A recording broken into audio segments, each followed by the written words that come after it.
We're here at a very busy EGX show with Frankie from Truant Pixel. And we're going to talk about Rogue Flight, which is, from what I've seen so far, it kind of combines sort of Starfox, exciting on-rails type shooter thing with an anime storyline and other bits as well, and some kind of high-stakes saving the world. Yeah, for so sure. Can you take us through it? Oh, yeah, 100%. So it's actually an 80s and 90s anime-inspired space shooter, and there's obviously the on-rails element, but we also have roguelite modes too. So there's lots of secrets to find throughout the game and a branching storyline as well. But yeah, as you can see, huge inspirations from Starfox, Afterburner 1 and 2, and we just wanted to make a game that old-school shooter fans would love as well. And honestly, everybody who's come through so far has loved the game. It's easy to jump into, and there's a lot of options for customization as well.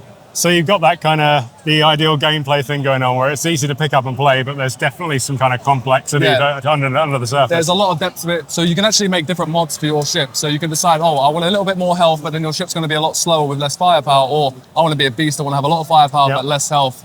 And then, yeah, so there's also special moves you can use on your ship. So we have a drift that when you press left or right on your analog stick, you actually flip around and you can use your afterburners to take out a whole row of little enemies horizontally. So honestly, there's a lot of style, and it's just a kick-ass game, and I'm super stoked to show it off.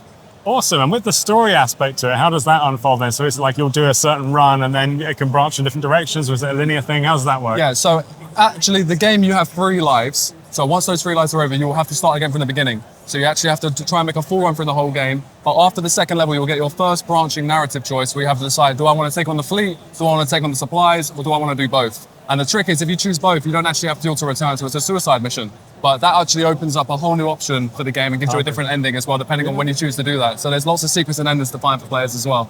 And it's that's something that you don't often get in shooters. I mean, I was attracted to it by seeing that classic ultra-fast moving clouds and that sort of thing, and anything that moves that quick where you're blowing stuff up gets my eye. But then you've actually got some depth in there too. 100%. And one of my favorite features as well is you can actually go into first-person mode in the cockpit.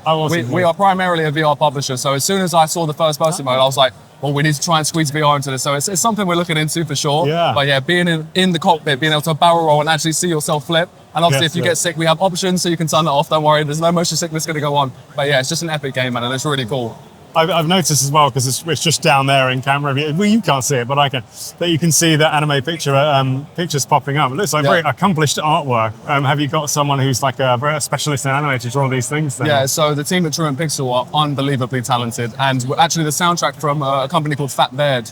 Oh my gosh, it's unbelievable. And actually, if you finish the game, you unlock New Game Plus, but you also unlock the retro mode, which puts PCM twists on all the audio tracks and makes everything else look really VHS and retro. If you want more nostalgia, we can give you that after you finish the game once. And it's out now on all platforms, and it's £15. So it's a nice barrier of entry. Bargain. A lot of, bargain, and a lot of actual gameplay mechanics to learn and enjoy. Yeah, nice. Well, thank you very much for taking me through it, and best of luck for the rest of the show. You Cheers, too. thank you. Thanks, guys.